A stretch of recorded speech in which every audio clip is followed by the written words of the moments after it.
Hi, it's me again, Callum, and today I'll be giving you the handover on the Chausson Titanium Premium 630. So as we start on the driver's side of the vehicle, if you open the driver's door on the slam panel, you'll see the tyre pressures just located here. And now working my way around the motorhome, you've got your external gas point here. So this runs off the gas bottle on board. You'd get a spigot, which is a gas hose which connects onto here, some gas hosing, and then you would turn on and off here. You will need some Jubilee clips to attach the spigot to the hosing and the hosing to your Cadillac or gas barbecue that you're going to run your gas appliance. And in here you've got your LPG, which is your gas locker. All the lockers open with this key here,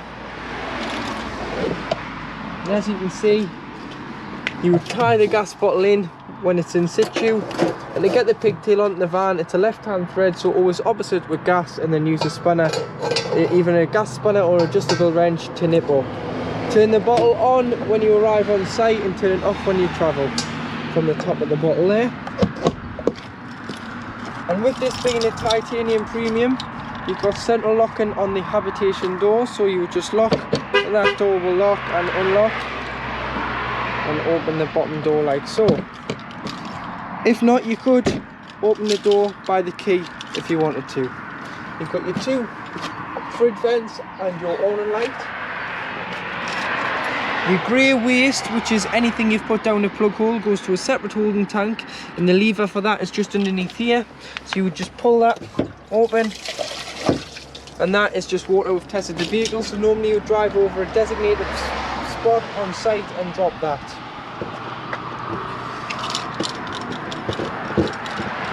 This is your toilet locker, and to get it out you just lift the orange handle. Make sure the blade's closed firmly first, otherwise it won't come out. Just lift it out. You've got some wheels there so you can take it to your designated waste disposal point on site.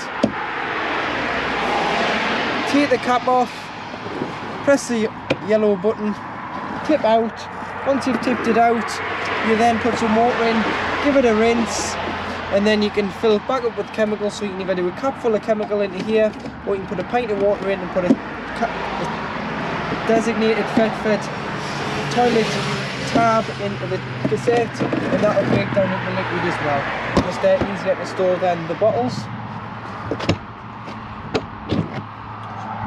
In your garage there, you've got your ladders, your carpets, your infill cushions, your carb mat, and your silver screens. You've also got a light here, so this will work when the control panel's on. It's heated by the diesel heater. It's got 240 and 12 volt on board as well in the garage area. And then again, that just locks with the same key. And then working our way around to the back of the vehicle, you've got your high level brake light and built-in reverse camera. Your two rails for your bike rack should you want one fitted. This is where the panel is being strengthened. And then you've got your back bumper. But if you did want parking sensors fitted, this is where they'd go and they'd look factory fitted. And then obviously you've just got your bigger door to one side of the garage as well. Coming around the passenger side, so this box here is called your Techni box. And in here, so if I just open it firstly,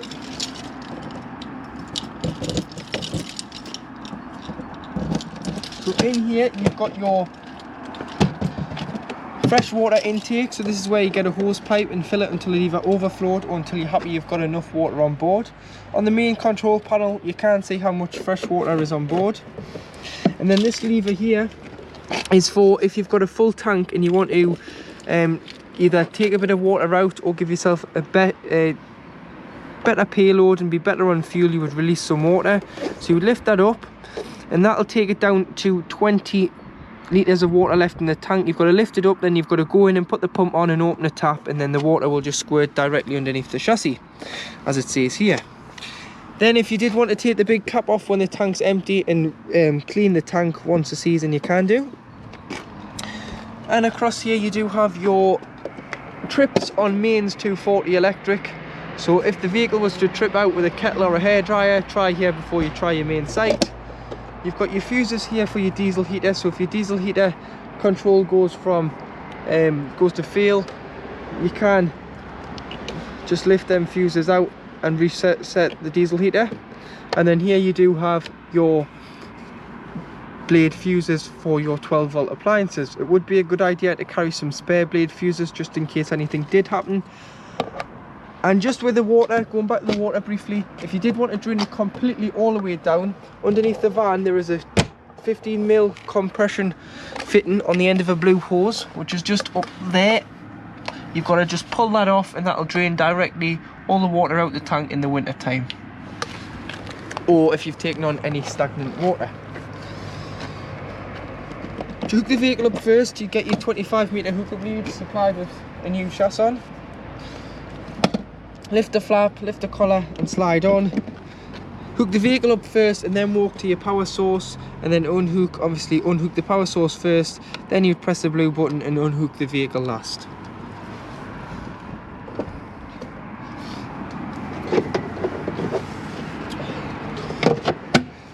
This is your boiler behind here. So this is a cover for your boiler, so when you're heating the water on gas, this cover must come off, otherwise you'll get a red light on your gas switch. This is because the fumes is pushed back into the vehicle, so take this off and it allows air around here and it makes sure that the fumes come out the vehicle.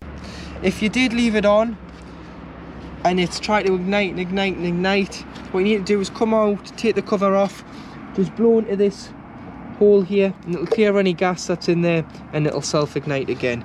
But you take this off when on gas and you can put it back on if you're using it on electric, you're storing the vehicle or you're washing the vehicle. And here you do have your cold water feed shower point, so you'd put your shower point into there, put the pump on, and then you'd be able to wash the dog, the boots, the bikes, the kids. Come to the passenger door now. So you do have your easy fill diesel system, with it being a Ford, so it's capless. You just push the filler into there and fill with diesel. Then underneath you've got AdBlue, with it being a Euro 6D compliant engine. It's got AdBlue, so this will tell you on the dash when it's required. It tends to do between 3,000 to 5,000 miles before it needs AdBlue, but just keep an eye on it. And all you need to do is fill. It's about a 20-litre tank, so it'll take 2 10-litre drums, or you can buy it on the pump now from most stations. Once it does come on, if you just fill it up, otherwise if you let it drain down to 0 or to low, it can put the vehicle into limp mode, which will restrict it to 50 miles an hour just to protect the engine, or it might not fail to start. Underneath the seat you do have your leisure batteries underneath the passenger seat, and obviously this half bar here allows the seat to turn, so you can pull the seat forward and turn the seat around and it will go into the back of the motorhome when sighted. And then on the doors you've got Remus car blinds, so you can pinch, slide that down like so, and you've got the same on the windscreen, so pinch. This one on the windscreen is designed to go around the housing here, because this is for your rain sensor and your light sensor, so they are just magnetic and just connect to each other. And then if we just go at the front and open the bonnet, with it being a Ford, you use the key, so you put it in, you turn it to the driver's side, which is left if you stand in front of the vehicle, and then turn it to the right to pop the bonnet. Put the stay in place, and you've got your various bits and pieces. So you've got your radiator, coolant,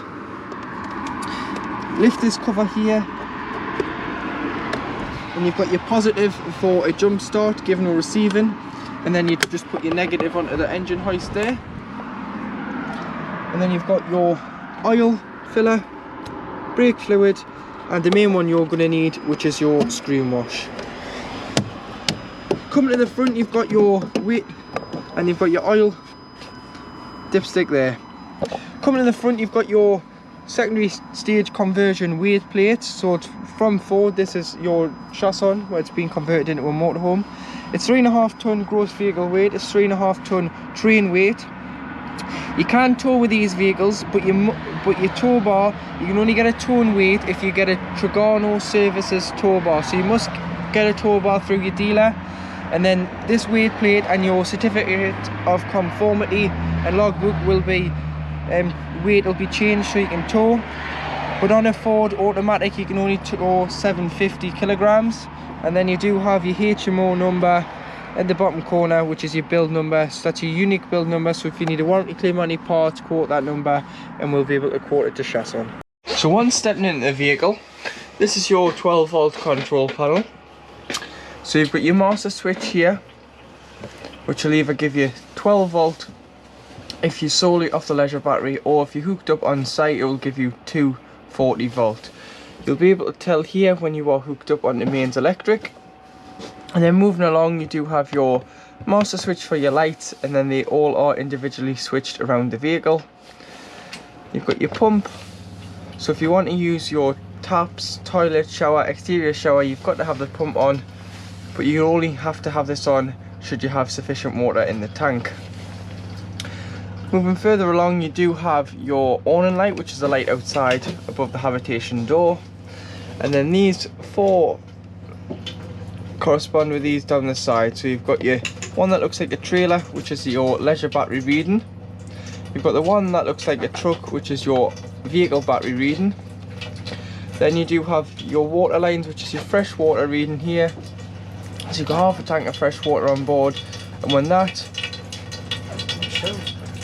goes down to here, it indicates that the waste's full, and obviously when that orange goes to red, the fresh is empty and needs topping up. And then here, if you just press this button here, it dims and brightens the panel for the people that are in the bed, the drop down beds at the front, so it's not too bright on a night. And beside it you do have your Basto diesel heater, so it's very easy to use. You can use this when on the road as well for the people that are sitting in the back, so they're not cold, and you simply would just turn. Always start it on full temperature. Don't worry if you put this on and the light starts flickering, that's only because the heater is taking such a high voltage of power off the leisure battery. This will soon stop when the heater is fired away. And then you've got your switches here, so you've got this switch here which does your blue lights at the front and at the back, which are your nighttime lights. And then you've got this switch here which does the mirror and all of your kitchen area there. And now this is how to operate your fresh fridge. So you turn on and off here by pressing and holding. And if you press the control panel, it will come to life. So you've got A. A is automatic energy selection. So it's an automatic selector, so it will select the best source you have to offer. So at the moment we've got a gas bottle on, but we're hooked up. So it's when you hook up, which is 240 volt. If I was to take the hookup out, it would switch over to gas, which will then self-ignite. And then if I was to start the engine, it would go to the battery setting. The battery setting is a feed from the engine battery, not the leisure battery. And the engine must be running as it's a feed from the alternator. And it is designed just to keep the temperature of the fridge the same. So the idea here is you would chill the fridge the night before or the day before you go away, put your shopping in the night before, allow that to chill overnight, and then when you're ready to drive you would just either keep it on automatic, or you can manually change it by just clicking the square. So we've got a battery there, it's filled with a code 6 because the engine isn't running at present. Or you can go to gas, but you would put it on leave it on automatic and it'll do its own thing. You've got your temperature here, so obviously 5 bars being the coldest, and then this little setting here is designed to put a bit of heat around the rubber to stop the rubber on the freezer door from sticking to the freezer. And then just when you are finished using the van for the season, or you're storing it away for a couple of months, if you clean the fridge and freezer box out, underneath both handles here, you've got a little toggle here. So on this one and on here. And what you do is you would just pop them into here, and that'll just keep the door ajar and allow fresh air in and out the freezer box to stop mold from forming. Yeah. Now in the kitchen area, so you've got your 2 gas burner rings here. So once you've had these on for any length of time, allow them to cool before you put the glass lid down. otherwise there is a risk that you can shatter this. And then you've got your electric hot plate here, which indicates by the red light. Do be careful before you hook up that this is off, that you haven't knocked it when you've been in the van, hooked the van up and then you've forgot about it, because again it will shatter the glass. So that's 240 only when hooked up. And then you do have your oven, and then above you've got a grill as well, like so. With the oven shelves, always make sure that this shape is at the back, as this stops the tray from going over the burner. But I would advise taking the oven shelf and grill pan out when travelling, or wrapping them up. As you can tell, this will make quite a noise when on the road. You've got a storage drawer underneath the oven, storage in here, cutlery drawer, obviously your switches for your beds, so your individual single beds on the 630, and your electric table, 2 USB points and a 230 plug. And then above in this cupboard more, you've got storage and storage in here, but this cupboard's very important as these two switches are for your hot water system. So you've got Truma boiler, which is the right one, and then you've got Truma boiler EL. EL is on electric, so on the electric side you don't need to take the cover off, and if you were on site you wouldn't want to waste your gas unless it was necessary and you were in desperate need of heating water where you can have both sources on together. You've got off in the middle, 1 kilowatt at the top and 2 kilowatts at the bottom. And then on the gas, off in the middle, 50 degrees of heating your water, which you'd use for showering, and then 70 degrees at the bottom, which you'd use for doing your dishes. But you can't, like I said, you can't have them on both together, which will double the time of your heating your water. But should you get a red light on, that means the cover's on. So you take your cover off, and then you would put the button down again, and that will restart the system. Now in the lounge area, so your table, this is in the dining position, so it's up, and obviously you'd use the extension and turn it over, and then obviously you can push it forward and pull it back, depending on if you wanted the carb seats turned, and it will go to the carb seats as well. But if you did want it in the coffee table position, what you can do is you can drop the table down into its lowest position,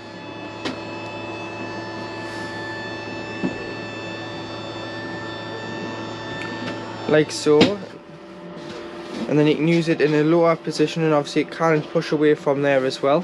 But if you wanted to make the bed, so you've got your 2 singles, which I'll get on to in a moment, but then you do have it is a 4-berth, so you do have the ability to make this into a double bed. So what you do is you drop the table down into this position like so,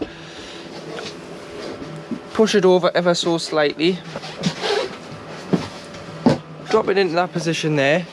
This base cushion without the leg would go to the front, right to behind the carb seats, and then you would use the one with the leg, so you'd push the leg, slide it out, and then it would go this way and just hang ever so slightly off the table, and there you do have the extra 2-berth.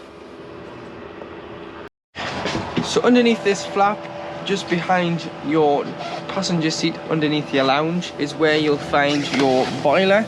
So this is your Truma boiler. It holds 10 litres of water at any one time.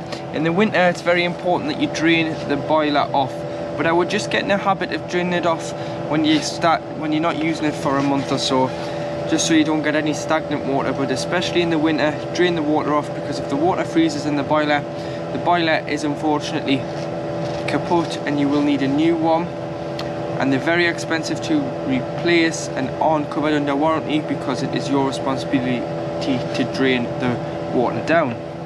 So to drain it off, just in the front here you'll see there's a little yellow tap. When it's lying down like so, it's holding water. You've got to stand it up and it'll start to drain the water directly off underneath the van, stand it up throughout the whole time you've got the vehicle in storage and you're not using it or sitting on the drive. And then when you are ready to use it, you would just put it down, obviously shut all the taps within the van, fill the van with water via a hose pipe, and then you would come in, put the pump on, go to the cold side of the tap first. This will be drawn directly from your cold tank, which is just down here. But as soon as you put it to the hot, what it does is it brings the water from the cold tank into the boiler. You've got to fill the boiler up with 10 litres before you will get any water through the tap. So it will just cough and spit and splutter until it gets to pressure. Once one tap gets to pressure, do them all, and then the system is primed for the season. But do drain the boiler off. It's very important that you do so via this tap here. You've got your water pump and you've got your charger in here as well. You don't need to do anything with your charger. There's a button on the bottom, on or off, just leave it on, and as soon as the hookup is placed in the van, this will then start charging the leisure battery. And this is how to convert your lounge into the smart lounge into a travelling seat. So you just pull it back, lift the seat up, seat back, and as you can see, the seat back base has Isofix on for car seats. You would then put the base cushion back in position and the backrest. Use your backrest here, which would just go behind the belt, and then you do have a full-size travelling seat. You've got the same the other side as well, and your seat belt holder is just here, so you can get a full grown adult in these seats as well as children. And you do have the same the opposite side as well. And at the front here, just over the looking area above the passenger seat, this is the key for the beds and the tables. So if you've got young children playing with the switches, you can isolate the beds. And should the beds be down and your 12 volt either fails or runs out as you're wild camping and you want to get them up, you'll just take the key out, take this panel off. There's a motor there.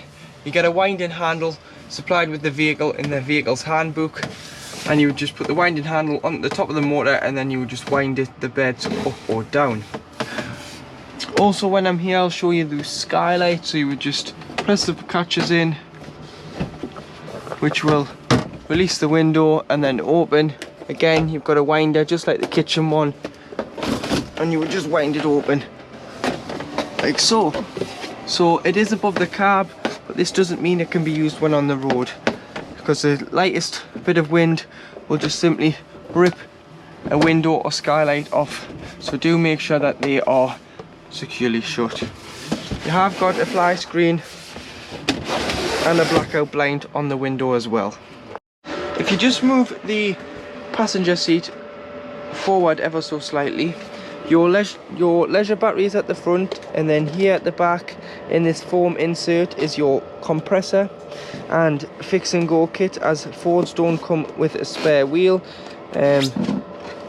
They are a fix and go kit, but with the fix and go kit, only put this in if it's needed, i.e. if you've got a small puncture and you can blow it up and get off the road to get the tyre replaced. Do that, as soon as you put the tyre gunk into the tyre is then kaput and needs to be replaced with a new tyre. And behind the driver's seat is the Ford engine battery. So now in the cab, so at the right of the driver you have your handbrake, which is a foldable handbrake. So you might think it's off, push it in and the handbrake light will go out, and then you hear it ratchet it back up. That's a handbrake back on, but it folds down to allow the seat to spin, otherwise the seat won't be able to turn. You've got you can lock and unlock your doors here, so you can lock the doors, and then that will also lock the habitation door and come up on here that it's locked. You've got your electric windows mirror adjustment, and then you manually do the bottom one. On this Titanium Premium model, you've got automatic lights. So you've got automatic lights, otherwise you can have them your main lights on, your side lights are off, and your headlight adjustment. This dims and brightens the clocks when the lights are on, and then you've got rear and front fogs. On the wheel itself, you've got all your audio controls this side, which then goes through the display, so you can go to your display and see your average fuel usage, your average speed, your range, your instant fuel usage, and your digital speedo here on this one. Volume, so obviously skip tracks, volume this side, and mute. And then you do have cancel and resume for your cruise control, which is the top one, and your speed limiter, which is the bottom one. This one is an automatic, so all Titanium Premium models are now automatic. So they're on a Ford 170 brake, 6-speed auto. So you've got park, reverse, neutral drive, and a manual, where you would then use your thumb switch to go between a gear, which you can't intervene when in auto anyway. So should it be struggling or you want to overtake something, you can drop a gear. Hazards mode goes between normal and eco, but just leave it in normal. And this turns off your traction control.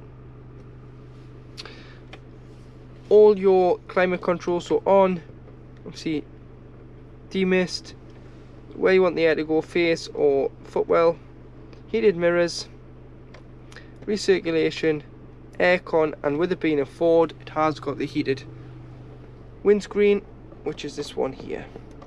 Obviously temperature, so you can go all the way to max on aircon and it'll turn it on, or max on demist. Fan speed, USB for the head unit, and 12 volt. These head units can be updated via the Accent website, so when you go on Accent updates and your model on the Ford is a F280, and you would just get a memory stick, download the latest software onto a memory stick, pop it in here, and then put the ignition on, and then this will know that there's a memory stick in with a file, and it'll download the file onto there. You've got a little SD chip in the side, and you've got navigation, which is Motorhome Pacific, so you go here, go to the right hand corner, new route, and you put your address, postcode, or saved location into there. You've got FM and DAB radio. You've got your reverse camera on here. When you put the vehicle into reverse, it comes up on here. Bluetooth, so you can pair your phone and stream music over Bluetooth. So you go to Bluetooth, this will search, go onto your smart device, and it'll be called Accent Pair on Accent on your phone. Then it'll come up here, press pair, make sure the pins match. Then it'll ask you if you want to download your contacts, just press allow, and then you are saved into here. If you do want to do Bluetooth streaming over music, you'd have to go onto Bluetooth, and then this will illuminate when the phone's connected, and as you can see it says music icon, and that will allow you to stream your music over the head unit. Further back you've got USB, obviously when it's detected, camera, and then all your settings in there. You've got a holder here for a phone, so you can put your phone in there and hold your phone above the radio system, should you not be using the sat nav, because it will get in the way otherwise. 12 volt here for a dash cam or any other items you've got, and then you do have a lockable glove box in there. That now brings us to the end of the handover video.